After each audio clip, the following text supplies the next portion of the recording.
Sumayin niyo ang Panginoon. Happy Fiesta po. So, Fiesta ng Ginoo. Bahagi yun ng ating pagninilay ngayon. Sabi nga ay ang mahal na Birhen Maria, ang tawag natin ay Dinamo. So, bahagi ng ating pagtugon na nawa ay tamang-tama ngayon sa ipinamanig ng buong Kapal na higit nating pakinabangan na magkaroon tayo ng kaliwanagan, katotohanan. At ngayon, sa hamon na ipinamanig ng buong Kapal ay sa tulong ni San Jose. Hindi magagampanan ng mahal na Birhen Maria ang kanyang pagdadala kay Jesus na wala si San Jose.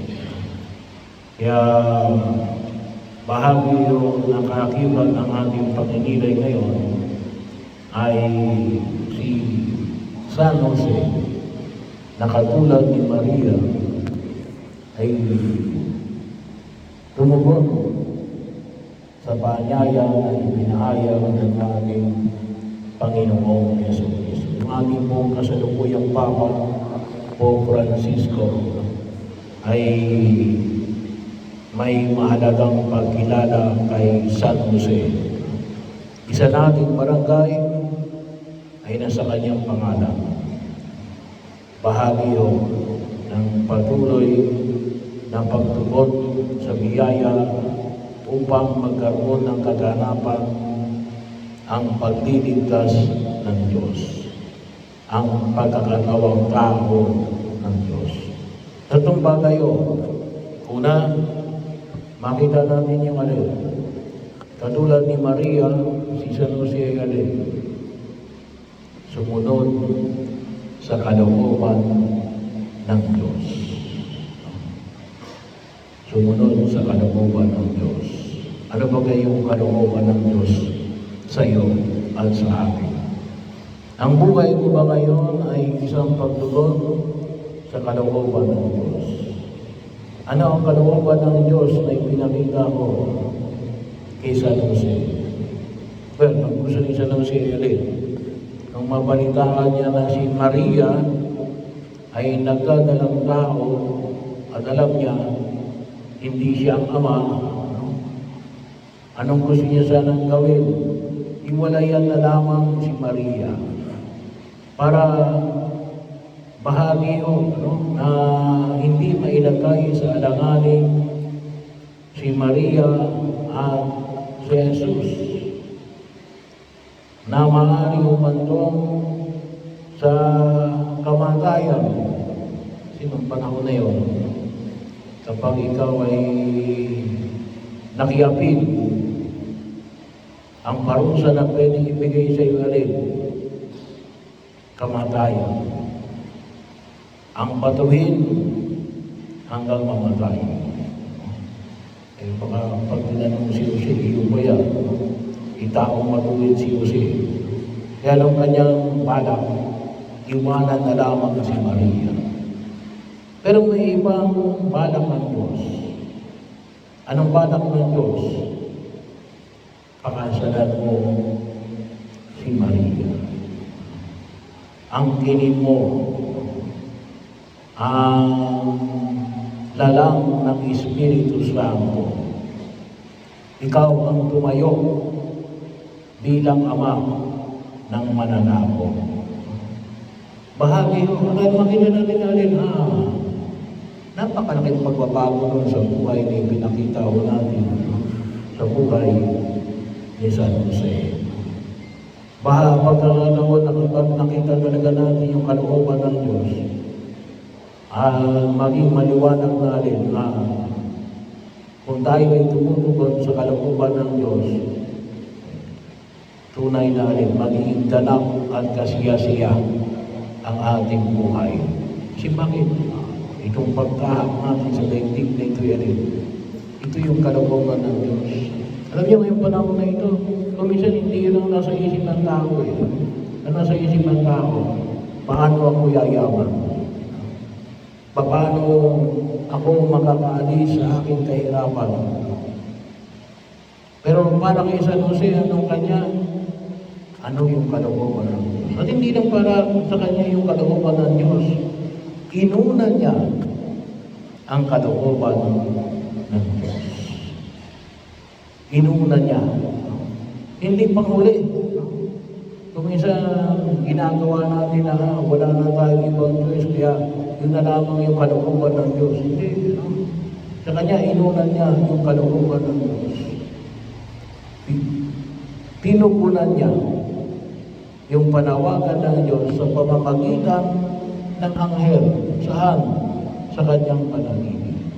Pero maliwanag sa kanya na rin, ang kanyang tinatahak na buhay ay isang buhay na rin pagsunod sa kalooban ng Diyos. Alam ba natin yung kalooban ng Diyos para sa atin? Tinutugunan ba natin? Maliwanag ko, katulad din ng Maria, ay kapag ginagawa natin yun, anong pahayag ni Maria? Ang puso ko'y nagpupuri sa Diyos. Bakit? Maliwanag kay San Jose at kay Maria natin, ito ang kalooban ng Diyos.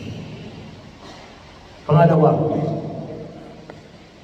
ipinahayag mula sa unang pagbasa na anong sabi ito, may isang tao manggagaling sa lahi ni David.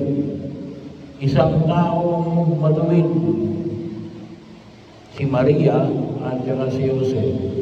Ay kung titignan po natin yung kanilang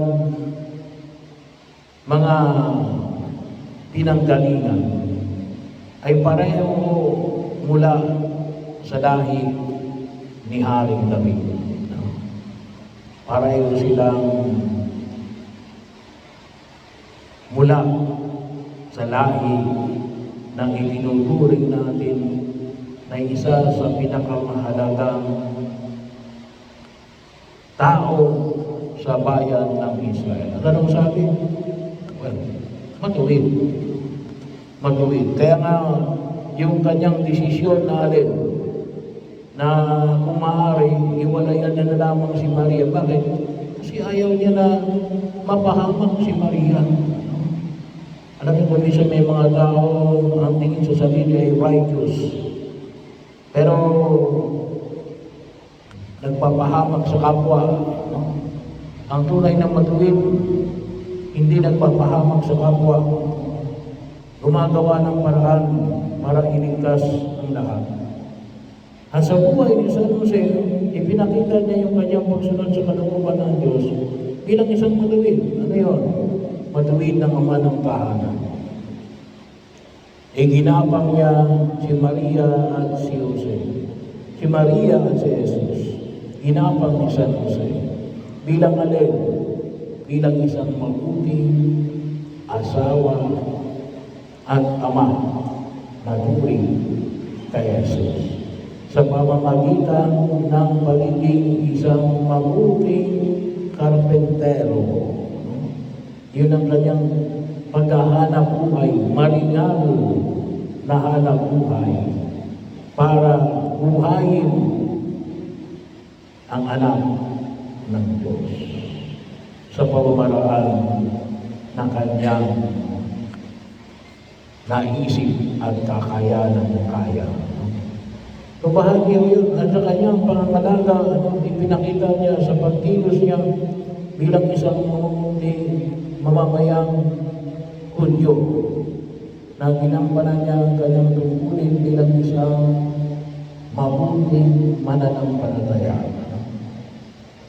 Pangatlo,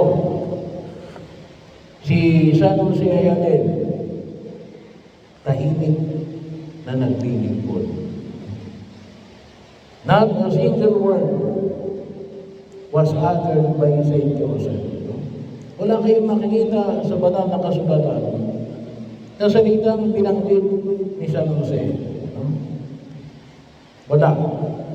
Pero alin, tahimik na sa trabaho. Alam niyo kung minsan yung iba bagong kumilos, nai-announce na lahat. No? Nai-announce na sa social media, sa mga kaibigan. Wala pa namang ginagawa. Ay mahirap po yung masyadong maingay. Kalimitan noon ng mga walang ginagawa ay yung maiingay. Well, maingay yung maingay ka, may ginagawa ka. Pero yung halimbawa na pinakita ni San Jose, gumagawa, pero walang ingay. Tahimik na kumikilos, tahimik na tumutugon sa panawagan ng Diyos. Bahagi mo ng kanyang pagtugon na kung saan ay pinakita ko natin sa biyaya ng pagkakataon sa kanyang pangangalaga kay Maria at kay Jesus. Pagkakataon, kaya kung lutusin, yung kalimitan, sabi nga natin tahimik, ito talaga yung mga nakikinig. Pag sinabi natin nakikinig sa banal na kasulatan, audiri, to listen, ay halos kapareho ng alin, obedient. Kapag ako isa sinasabi ng mga matanda, hindi ka kasi nakikinig. Hindi sa bakit hindi mo napakinggan. Pero bakit? Hindi mo ginagawa yung iyong napakinggan. Kaya kung kalimitan ng talagang tunay na nakikinig, ay alin, sumusunod. At yun yung makita ko natin kay San Jose. Tahimik na naglilingkod sa Diyos. Bahagi o na ginampanan niya ang kanyang tungkulin bilang amain ng ating Panginoon sa Kristo at bilang katuwang ni Maria sa pagtugon sa kalooban ng Diyos. Napakahalaga ko na ang ginampanan ni San Jose nasa side, nasa tabi lang siya ni Maria. Maaaring hindi natin napapansin pero maliwanag na rin. Malaki yung itinulong ni San Jose upang higit na maipamanhid ng Diyos ang pagliligtas niya sa pamagitan ng pagkapanganak at paglaki ni Jesus upang may sa katuparan niya ang kanyang misyon sa daigdig na ito. Sa tatlong ito, ano yung kalooban ng Diyos? Katulad ba tayo ni San Jose at ni Maria na sumusunod sa kalooban ng Diyos? O ang ginagawa lang natin ay ang ating kalooban? Tayo baga ay katulad ni San Jose ay matuwid na tumutugon sa panawagan ng pumikaparo. Ginagampanan ba natin ng maayos ang tungkulin na iniakan sa atin ng Diyos? At pangatlo, tayo baga ay tahimik na kumikilos para higit na makita ang presensya ng Diyos sa gitna natin. At kapag nagawa ko natin ito, ay katulad ni San Jose at ni Maria, unawaan natin ang kahulugan ng Emmanuel, ang Diyos na sumasama.